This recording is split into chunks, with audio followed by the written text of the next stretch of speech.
Hello बच्चों, आप लोग कैसे हो। एग्ज़ाम में बहुत कम दिन बचा है। संस्कृत के एग्ज़ाम में अगला पाठ है कर्णस्य दान वीरता। आज हम लोग इसको पढ़ेंगे 12वां पाठ। किताब निकालिए, द्वादश पाठ। हाँ,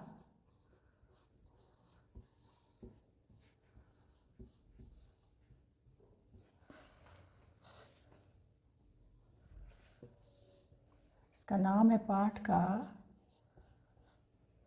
कर्णस्य दान वीरता। कौन सा चैप्टर है बच्चों? कर्णस्य दान वीरता। इसका मतलब क्या होता है? कर्ण की दान वीरता। किसकी दान वीरता? कर्ण की दान वीरता। कहाँ से लिया गया है यह पाठ? कर्णभार नामक नाटक से। कहाँ से लिया गया बच्चों? कर्णभार नामक रूपक से, जो एकांकी है।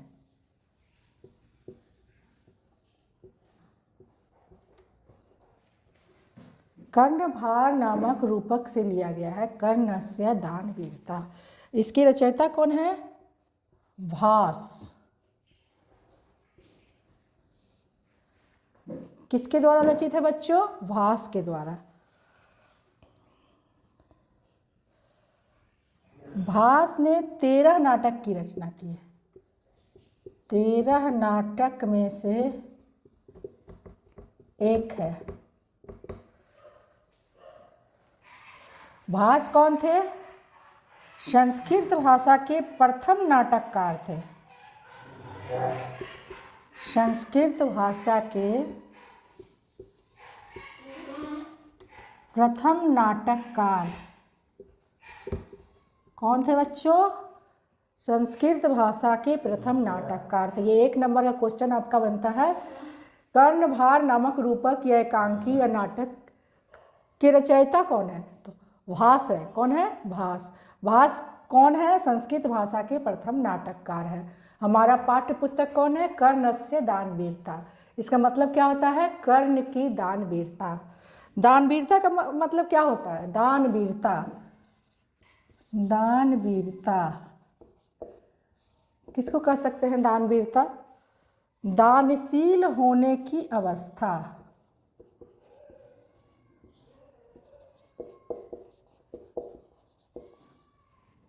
दानशील होने की अवस्था को दान वीरता कहते हैं।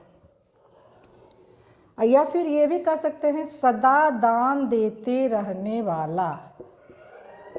सदा दान देते रहने वाला। हम लोग दान देते तो क्या करते? कभी देते हैं, कभी नहीं देते हैं। किसी किसी का स्वभाव होता है कि हमेशा दानी होना, हमेशा दान देते रहना। तो दान वीरता उसी को कहते हैं। दान वीरता दानशील होने की अवस्था या सदा दान देते रहने वाला। इसका कुछ पर्यायवाची शब्द होगा।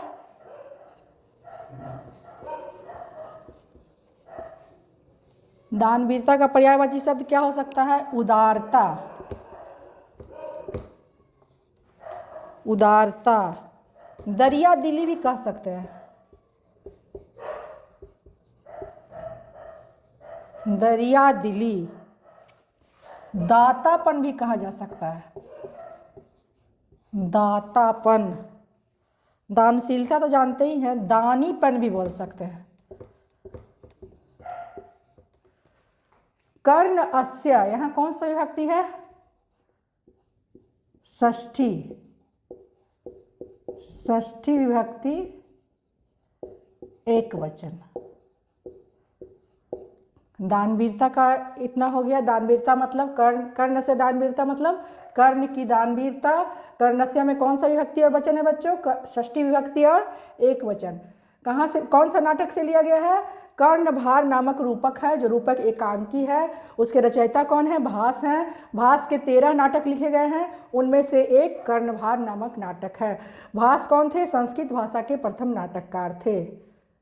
दान वीरता का मतलब क्या होता है? दानशील होने की अवस्था। या सदा दान देते रहने वाला, उसके पर्यायवाची शब्द होते हैं दानवीरता के। उदारता उसको कह सकते हैं, दरिया दिली कह सकते हैं, दातापन भी कह सकते हैं और दानीपन भी कह सकते हैं। ये सब याद रखने की बातें हैं। हम लोग पाठ की तरफ बढ़ते हैं बच्चों। अयं पाठः भासरचितस्य कर्णभार नामकस्य रूपकस्य भाग विशेषः। अयम मतलब यह, पाठ मीन्स पाठ, यह पाठ भास के द्वारा रचित कर्णभार नामक रूपक का विशेष भाग है। यहाँ पर देखिए शब्द आया है भास रचित अस्य कर्णभार नामकस्य, इसमें षष्ठी विभक्ति है, षष्ठी विभक्ति एक वचन। रूपकस्य में भी अस्य रूपकस्य कथानकम महाभारतात गृहीतम। अस्य मतलब इसके, किसके, कर्णभार नामक रूपक के। अस्य शब्द रूपक के लिए आया है, कर्णभार नामक।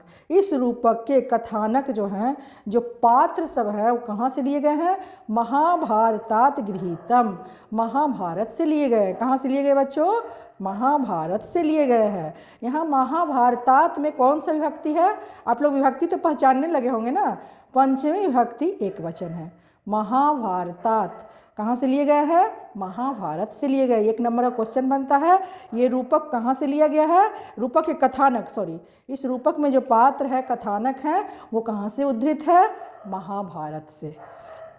महाभारत युद्धे कुंतीपुत्रः कर्णः कौरव पक्षतः युद्धम करोति। आइए हम लोग महाभारत युद्ध में प्रवेश करते हैं, अपने मन को, अपने विचार को वहाँ तक ले जाते हैं, तब हमें मजा आएगा।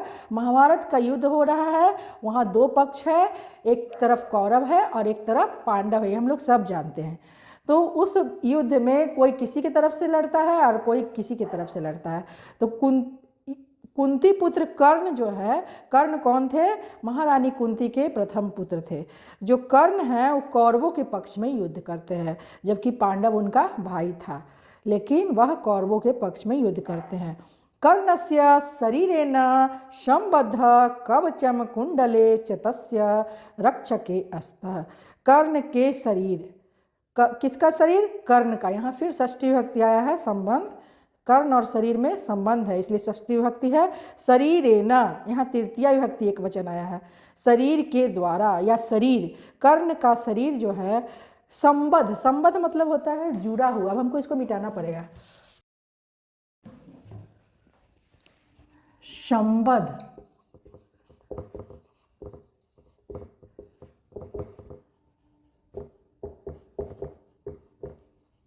संबद्ध मीन्स जुड़ा हुआ। कर्ण का शरीर किससे जुड़ा हुआ है? कवचम कुंडले, कवच और कुंडल से जुड़ा हुआ है, मतलब उसके शरीर में ही है, शरीर से अलग नहीं कि खोल करके रख दिए, उसके शरीर में है।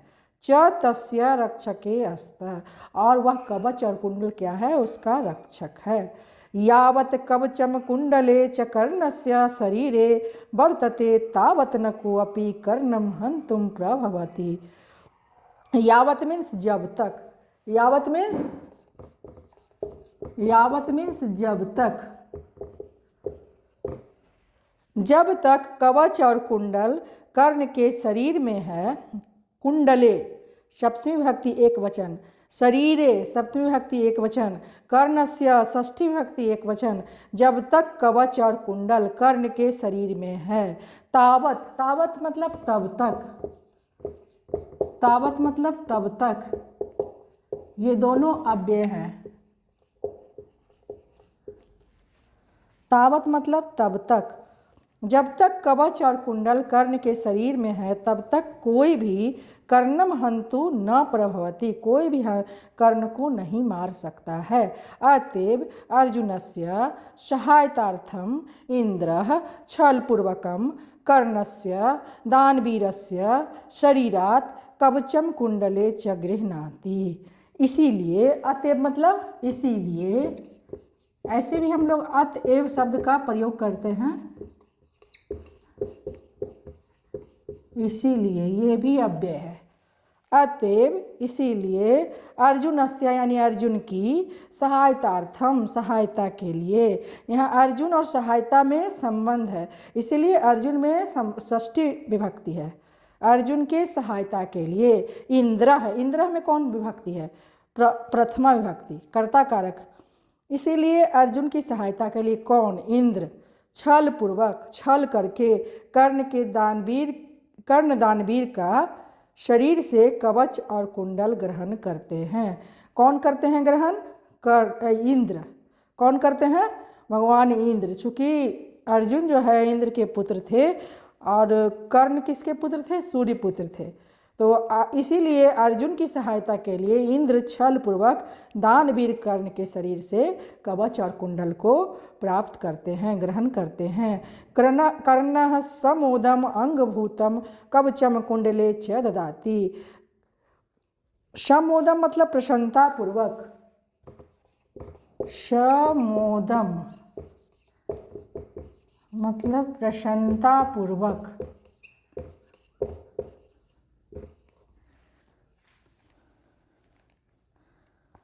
प्रसन्नता पूर्वक अंगभूतम मतलब अंग रूप, अंगभूतम अंगभूतम मतलब अंग रूप,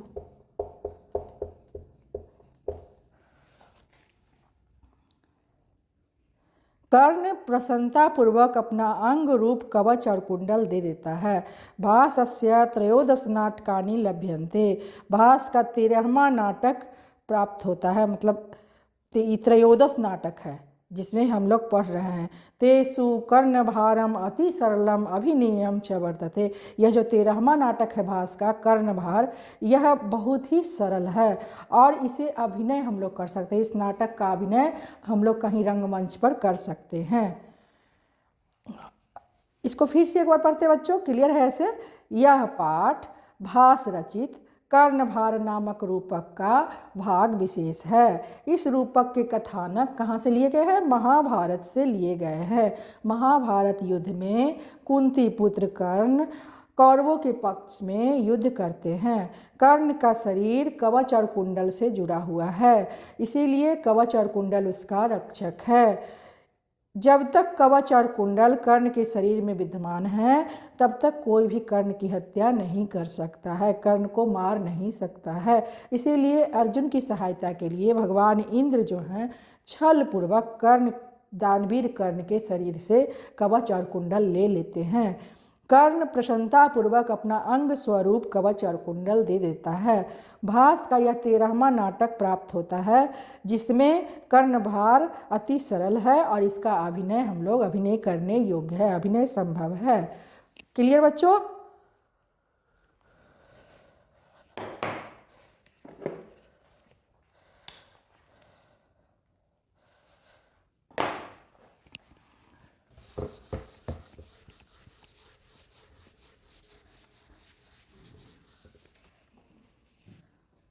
हम लोग कहानी को आगे बढ़ाते हैं।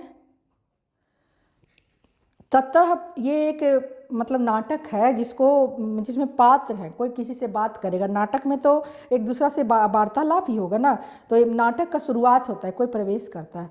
ततः प्रविशति ब्राह्मण रूपेण शक्रः।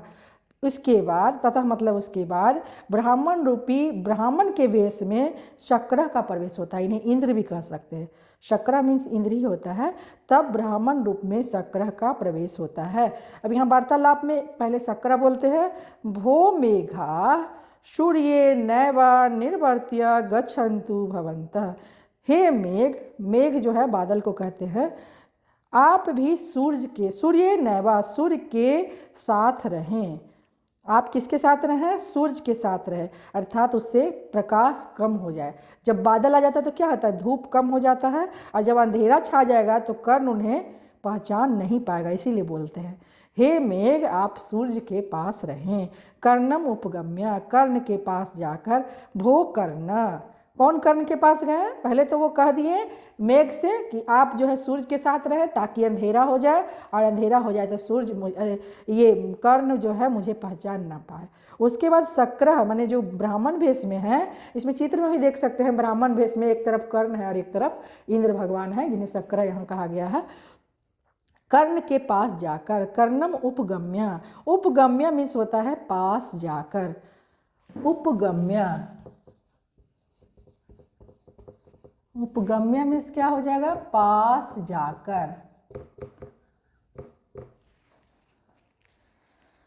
वो कर्ण है, हे कर्ण, महतराम भिक्षाम याचे। अब चूंकि दानवीर है तो उससे भिक्षा लेने लोग आएगा, मुझे बड़ी भिक्षा दो, मैं बड़ी महतराम मतलब बहुत बड़ी भिक्षा मैं तुमसे मांगता हूँ, याचे मांगता हूँ।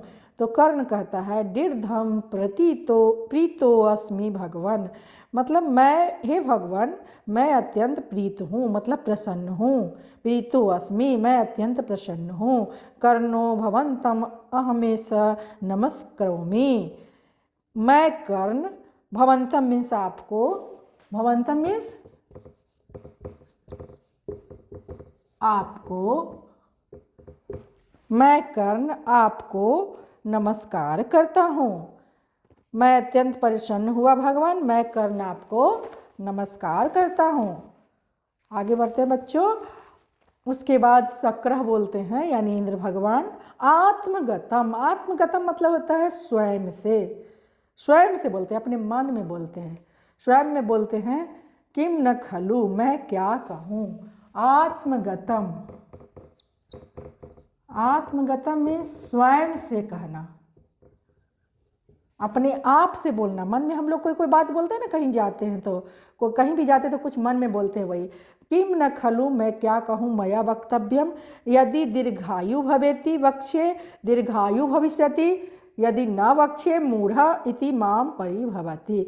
अब उससे वो आशीर्वाद मांग रहा है, नमस्कार कर रहा है, तो ब्राह्मण को तो आशीर्वाद देना है, लेकिन वो कह रहे हैं कि मुझे क्या बोलना चाहिए, मैं क्या कहूँ। यदि दीर्घायु भवेति, यदि मैं कहता हूँ दीर्घायु हो, कहता हूँ तो दीर्घायु होगा, यदि मैं इसे न कहता हूँ तो मुझे मूर्ख मानेगा। इति माम परिभवति, परिभवति माने मानता है, मूढ़ यानी मूर्ख, और माम मतलब मुझको। यदि ना कहूँ दीर्घायु हो तो मुझे मूर्ख मानता है। तस्माद उभयम परिहृत्य किम नु खली बक्ष्यामि, तो उस तस्माद मतलब उससे, उससे दोनों लेने के लिए, दोनों क्या, उभयम, उभयम मतलब दोनों, दोनों, ये दोनों शब्द किसके लिए आया है, कवच और कुंडल के लिए। किसके लिए आया है बच्चों, कवच और कुंडल के लिए आया है दोनों शब्द। उभयम मतलब, तो फिर उससे दोनों लेने के लिए मैं क्या कहूँ, कुछ तो कहना होगा ना, जब मैं मांग रहा हूँ तो कुछ तो बात कहनी होगी। भवतु दृष्टम, जो होगा देखा जाएगा, ये सब बातें वह मन में कह रहा है। प्रकाशम प्रकट में, अब प्रकट में किसी से कहना, कहीं भी हम लोग प्रवेश करते हैं तो कोई कहीं इंपॉर्टेंट काम होता है तो पहले मन में सोचते हैं कि हमको जाकर क्या कहना है, और फिर प्रकट में बोलते हैं जाकर सामने से। तो यहाँ ये प्रकट में बोलते हैं, प्रकाशम, प्रकाशम मीन्स प्रकट में।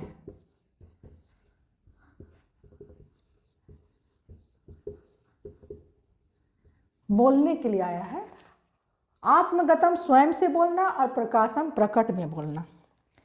प्रकाशम, भो कर्ण, हे कर्ण, सूर्य इव चंद्र इव हिमवान इव सागर इव तिष्ठतु ते यशः, तुम सूर्य के समान, चंद्रमा के समान, हिमवान यानी हिमालय के समान, सागर यानी समुद्र के समान तुम्हारा यश जो है, ते यशः तिष्ठतु, यश बना रहे, तुम्हारा यश बना रहे। यह जो है उसको न दीर्घायु होने का आशीर्वाद देता है और न नहीं दीर्घायु होने का आशीर्वाद देता है।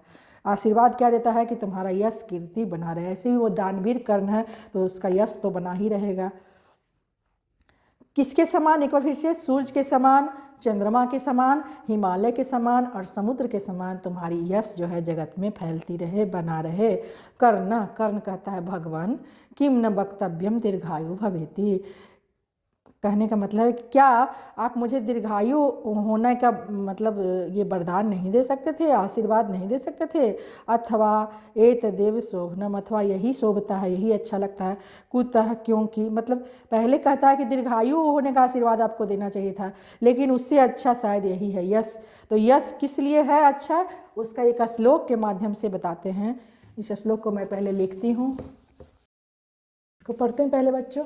धर्मो हि यत्न पुरुषेण साध्यो, भुजंग जिह्वा चपला निरपाश्रिय, तस्मात् प्रजापालन मात्र बुद्धया हतेषु देहेषु गुणा धरन्ते। ये यश और धर्म के प्रति ये श्लोक है कि धर्म और दीर्घायु दोनों में क्या अंतर है वही दिखाया है। धर्मो यानी धर्म, क्या होगा बच्चों? धर्म। धर्मो यानी धर्म, साध्यो यानी साधना, धर्म की साधना। पुरुषेना, पुरुषेना मतलब पुरुष के द्वारा, पुरुषेना मतलब पुरुष के द्वारा। यत्न मतलब परिश्रम, समझते ही हैं, यत्न पूर्वक, यत्न पूर्वक। तो धर्म की साधना, इसका क्या अर्थ होगा इस लाइन का? धर्म की साधना पुरुष के द्वारा यत्न पूर्वक करना चाहिए। क्योंकि क्यों करनी चाहिए? निरपाश्रिय, जिसको हम कहते हैं राजकोष, राजलक्ष्मी। निरप मतलब राजा तो होता ही है, श्रिय लक्ष्मी के लिए आया है, राजलक्ष्मी।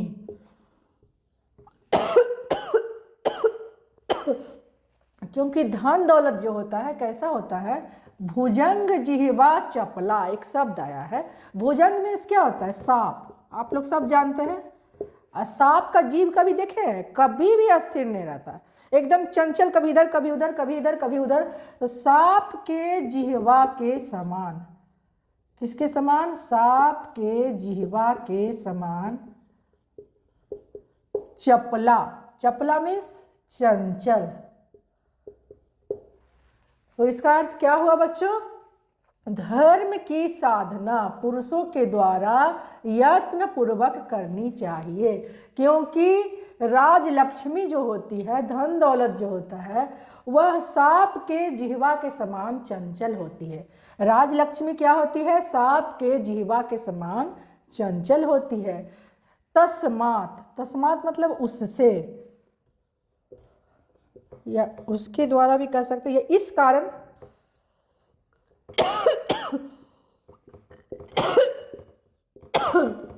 इस कारण राजा लोग क्या करते हैं? प्रजा पालन की मात्र बुद्धि से, हमेशा राजा लोग क्या करते हैं? प्रजा पालन की बुद्धि रखते हैं, हमेशा प्रजा पालन करते रहते हैं। प्रजा पालन की मात्र बुद्धि से, बुद्धया बुद्धि से, हतेषु देहेषु गुणा धरन्ते। देहेषु शरीर को कहते हैं, हतेषु मतलब मारना, शरीर की मृत कह सकते हैं। शरीर मर जाता है लेकिन गुण जो है, गुण रह जाता है, गुण को लोग याद करते हैं, धारण करते हैं। राजा लोग क्या काम करते हैं? प्रजा पालन करते हैं। क्या करते हैं? प्रजा पालन करते हैं। उनका मात्र एक बुद्धि है कि प्रजा का पालन कैसे हो। उसके कारण उनका शरीर तो मर जाता है, शरीर समाप्त हो जाता है, हतेषु यानी समाप्त हो जाता है, लेकिन ये प्रजा पालन का कार्य जो है, गुण जो है, यश जो है, वह हमेशा विद्यमान रहता है। इसीलिए यश ही अच्छा है धन दौलत से। आपने ठीक ही बोला है। व्यक्ति द्वारा, पुरुष द्वारा यत्न पूर्वक धर्म की साधना करनी चाहिए। क्योंकि राजलक्ष्मी सर्प की जिह्वा की तरह चंचल होती है। इस कारण राजा लोग केवल प्रजा पालन की बुद्धि से शरीर के समाप्त होने पर भी यश को धारण करते हैं। मिटा दूं बच्चों? लिखो बच्चों अर्थ को, मैंने लिख दिया है। पुरुषों को धर्म की साधना यत्न पूर्वक करनी चाहिए, क्योंकि राजलक्ष्मी सर्प के जिह्वा के समान चंचल होती है। चंचल का मतलब क्या हुआ यहाँ? राजलक्ष्मी चंचल होना। लक्ष्मी कभी भी जो है अस्थिर नहीं रहती है, कभी उसके घर में कभी उसके घर में, आज यहाँ है तो कल वहाँ है, आज वो धनवान है तो कल गरीब हो जाएगा।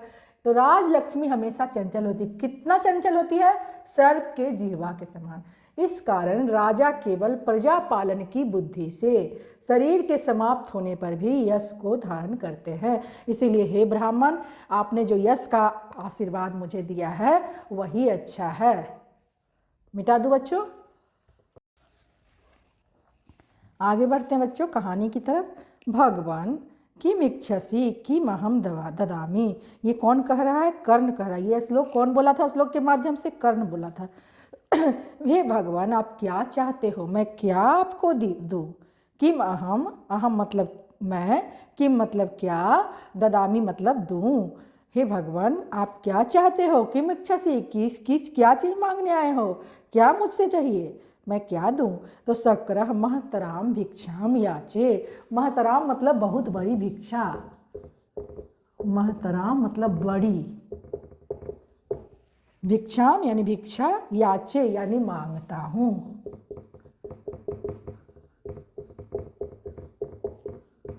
मांगता हूँ।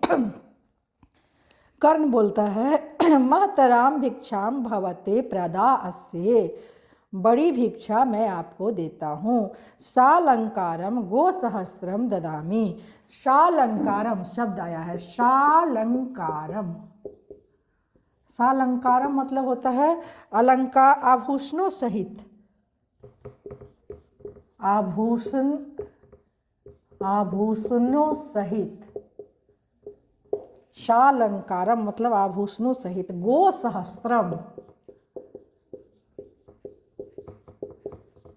गोसहस्त्रम मतलब हजारों गायें। गो मतलब गाय और सहस्त्र मतलब हजार होता है, हजारों गायें। क्या कह रहा है कर्ण? कि मैं आपको ददामी देता हूँ। क्या देता हूँ? शालंकारम गोसहस्त्रम, आभूषणों सहित हजारों गायें देता हूँ। शक्र, ब्राह्मण कह रहा है गोसहस्त्रम इति, हजार गाय। मुहूर्तकम क्षीरम पीबामी। मुहूर्तकम मतलब होता है कुछ दिनों तक। मुहूर्तकम, मुहूर्तकम मतलब कुछ दिनों तक।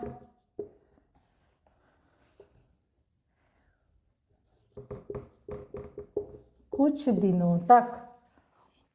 मुहूर्तकम क्षीरम पिबामी यानी कुछ दिनों तक। क्षीरम, क्षीरम मीन्स क्या होगा? दूध। क्षीरम मीन्स दूध। कुछ दिनों तक दूध को जो है पिबामी पीऊँगा या पीता हूँ या मिलेगा। कुछ दिनों तक दूध पीने के लिए मिलेगा।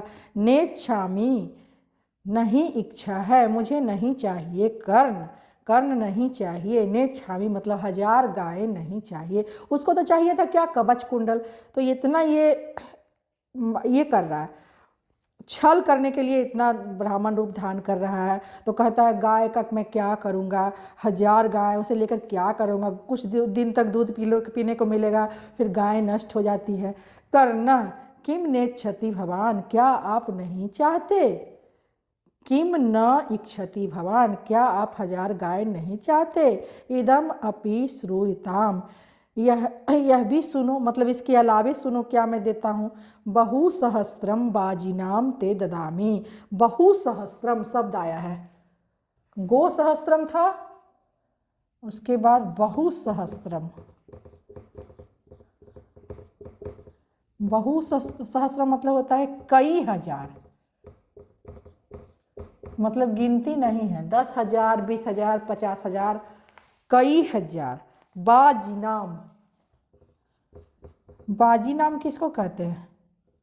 बाजीगर तो सुने ही हैं, घोड़ा को कहते हैं, घोड़े।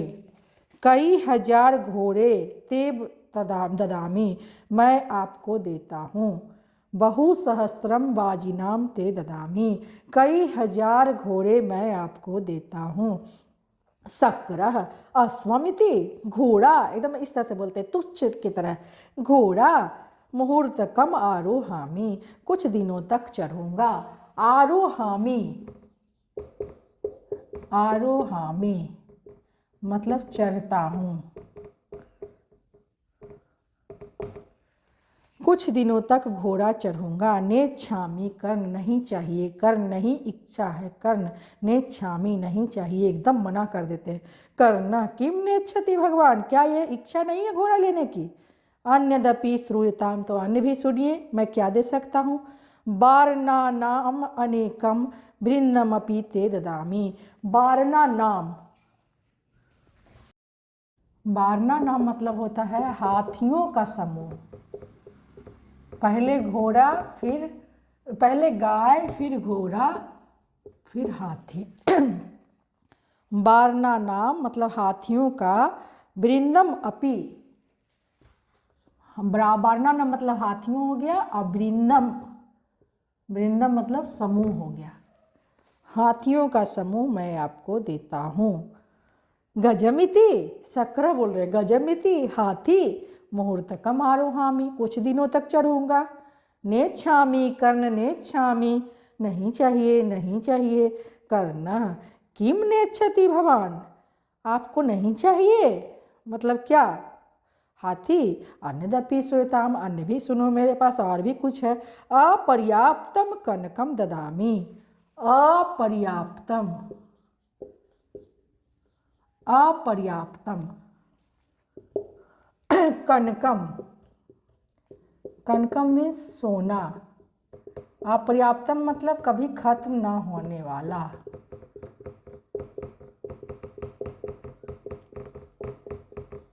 मतलब आपके लिए जितना पर्याप्त हो, अपर्याप्तम कभी समाप्त नहीं होगा, इतना मैं सोना प्रचुर मात्रा में, इसको कह सकते हैं प्रचुर मात्रा में सोना।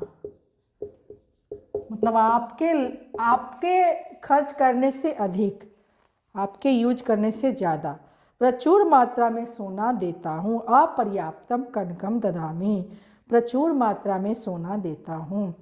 शक्र गृध्वा गच्छामी, लेकर, ले लेता है ब्राह्मण, क्योंकि उसको तो नाटक करना है ना। किंचित गत्वा, कुछ दूर जाकर, गत्वा मीन्स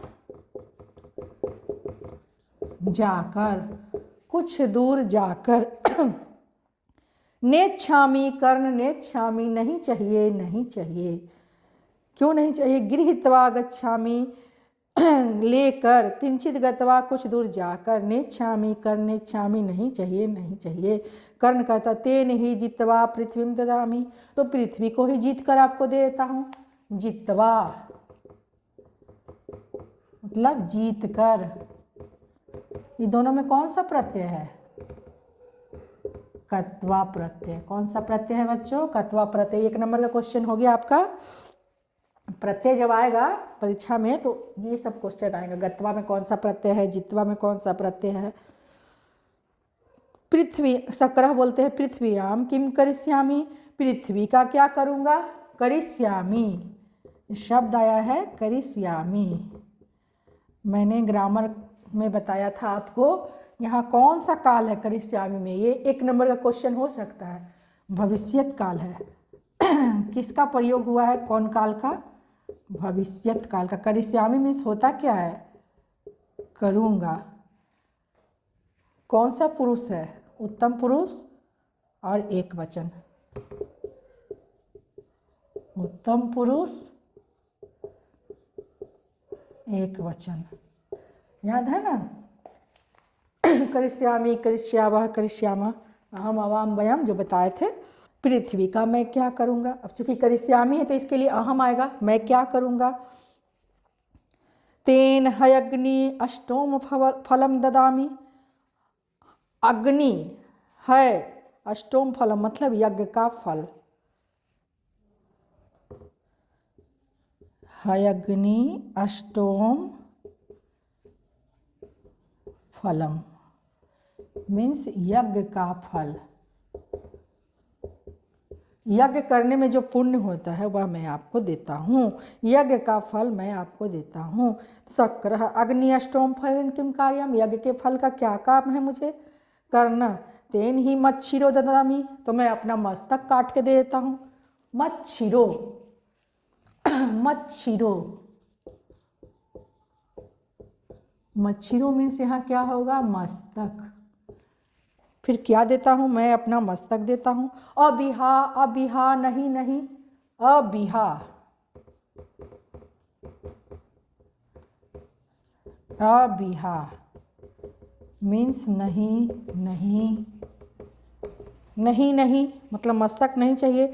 न भेतव्यम, न भेतव्यम मतलब डरो नहीं, डरना नहीं चाहिए, डरना नहीं चाहिए। कर्ण कह रहा है, किसको कह रहा है, ब्राह्मण को। भेतव्यम, भेतव्यम मतलब डरना नहीं चाहिए अर्थ में आता है। हे ब्राह्मण, आपको डरना नहीं चाहिए। प्रसीदतु भवान, आप प्रसन्न होइए। अन्यदपि श्रूयताम, अन्य भी मेरे पास है जो सुनाता हूँ। मेरे पास और भी कुछ देने के लिए है मस्तक के अलावा। सोना का क्या क्या पहले से दिया, गाय, घोड़ा, हाथी, कभी न खत्म होने वाला सोना, पृथ्वी, यज्ञ का फल और अपना मस्तक। इतना चीज़ देने का ये रखता है उसके पास प्रस्ताव, और वो देने के लिए नहीं तैयार होता है लेने के लिए। तो कर्ण फिर कहता है, क्या कहता है श्लोक के माध्यम से। बच्चों श्लोक को लिखना होगा, इसको मिटाती हूँ।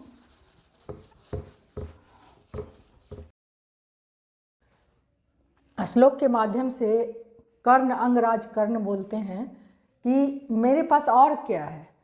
जो कवच कुंडल उनके पास है उसकी विशेषता बतलाते हुए उनको देने का प्रस्ताव उनके पास रखते हैं, जिसके लिए वो ब्राह्मण छलपूर्वक आया है। अंग सहैव जनितम मम देह रक्षा देवासुरैरपि न भेद्यम इदम सहस्त्र देयम तथापि कवचम सह कुंडलाभ्याम प्रीत्या मया भगवते रुचितम अधिशयात्। बहुत ही सुंदर श्लोक है। अपना कवच और कुंडल का इसमें वर्णन है। कवच कुंडल की क्या विशेषता है। कवच और कुंडल जो है अंगय सहैव जनितम, अंग के साथ उत्पन्न, मतलब मेरा अंग जो उत्पन्न हुआ है उसके साथ कवच और कुंडल की भी उत्पत्ति हुई है। तो अंग के साथ उत्पन्न, शरीर, अंग के साथ, शरीर के साथ उत्पन्न, मम देह रक्षा, मम मतलब मेरी, देह रक्षा मतलब शरीर रक्षा के लिए मेरे पास कवच और कुंडल है।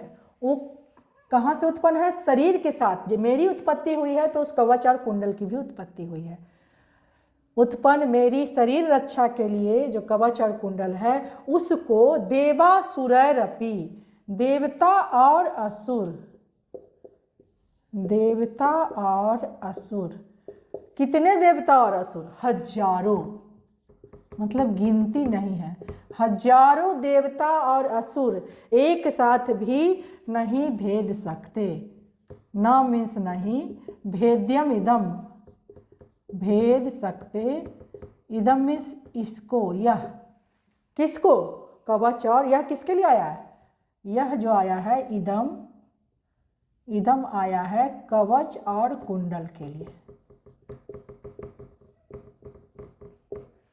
शरीर के साथ उत्पन्न मेरी शरीर रक्षा के लिए जो यह है कवच और कुंडल, उसको हजारों देवता और असुर नहीं भेद सकते। उसको मैं आपको देना चाहता हूँ। उसके बाद यहाँ बोलेंगे देयम तथापि, अगर आप चाहते हो इस कवच के साथ कुंडल को, अगर आप इसे लेने में प्रसन्न चाहते हो लेना, मैं इसे देता हूँ। हे भगवान, भगवते, भगवते किसके लिए आया है, ब्राह्मण के लिए आया है।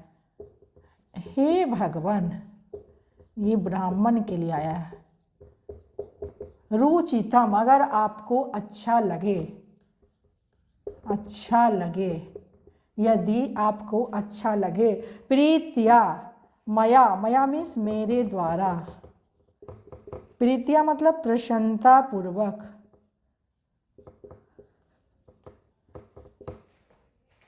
देयम मतलब देता हूँ या दूंगा, यदि आपको कवच के साथ कुंडल, कवच के साथ कुंडल, कवच और कुंडल यदि आप लेना चाहते हैं, वह कवच और कुंडल की विशेषता बतला दिया। यदि आप कवच और कुंडल अच्छा लगे तो हे भगवान, मेरे द्वारा प्रसन्नता पूर्वक मैं आपको देता हूँ, मैं आपको दूंगा। क्लियर है बच्चों।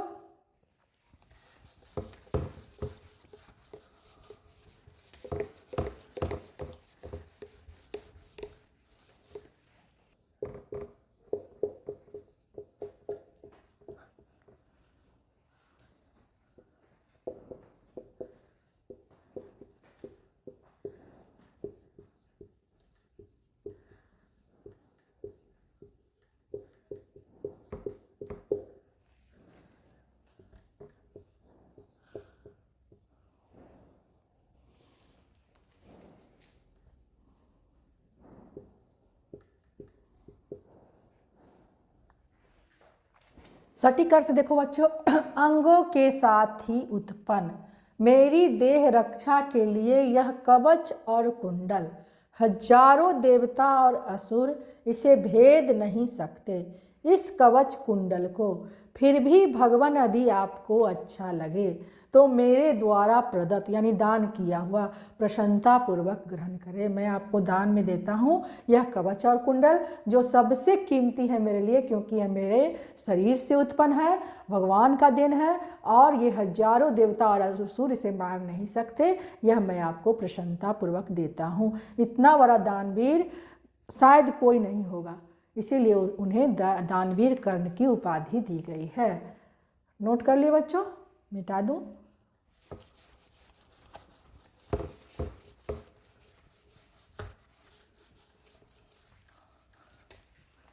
इसके बाद आगे बढ़ते हैं। शक्र सहर्षम, हर्ष के साथ, प्रसन्नता के साथ, इसी के लिए तो आया था। ददातु ददातु, दे दो दे दो। कर्ण आत्मगतम, मन ही मन कर्ण बोलता है। ऐसा एवास्य कामा, यही तो आपकी इच्छा थी, इसी के लिए तो आप इतना नाटक कर रहे थे। किम नु खलवे नेक कपट बुद्ध है कृष्णश्चोपाय, निश्चय ही यह कपट बुद्धि जो है कृष्ण की योजना है। मन में सोच रहे, क्योंकि कृष्ण उसके विरोधी पार्टी में है। निश्चय ही ऐसी कपट योजना जो है, कपट का काम कृष्ण की योजना है। शो अपि भवतु, वही है, मन में ही कह रहे वही है। धिक युक्तम अनुशोचितम, ऐसा सोच पर धिक्कार है, मतलब ऐसा सोच नहीं होना चाहिए, अनुचित सोच पर। नास्ति संशय, कोई संशय नहीं है, मतलब कोई संदेह नहीं है कि कृष्ण की योजना है, और ऐसी कपटपूर्वक योजना को धिक्कार है। ऐसी अनुचित योजना, अनुचित सोच पर मुझे धिक्कार है, इसमें कोई संदेह नहीं। प्रकाशम, प्रकट में, गृहताम, ग्रहण करें। सामने कोई आपसे मांग रहा है, आप इतना उदार हैं कि उसको दे रहे हैं, तो वो आपसे आपका सबसे कीमती चीज़ मांग लेगा। तो मन में तो ये विचार आ ही जाता है कि ऐसा सोच जो है कैसे हो गया, लेकिन वह वचनबद्ध है, वह दानवीर है, अपने दरवाजे पर से कभी किसी को खाली नहीं भेजता है। तो वो उसे प्रसन्न करने के लिए उस ब्राह्मण को, जो ब्राह्मण रूप में छिपा हुआ इंद्र है, शक्र है, उसे दे देता है। शल्य, तो कहता है शल्य, अंगराज न दातव्यम न दातव्यम, शल्य अंगराज के साथ होंगे, वो कहते हैं नहीं देना चाहिए, नहीं देना चाहिए। कर्ण शल्यराज, अलम अलम बारे तुम, आपका रोकना ठीक नहीं है। अलम मतलब ठीक नहीं, बारे तुम मतलब रोकना। वार ऐ तुम मतलब रोकना या रोकने के लिए, यहाँ तुमुन प्रत्यय है।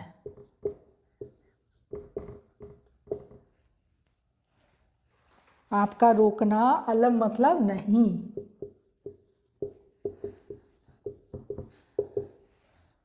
अलम अलम नहीं नहीं, आपका रोकना ठीक नहीं है, नहीं रोकिए। पश्य, देखिए, देखो।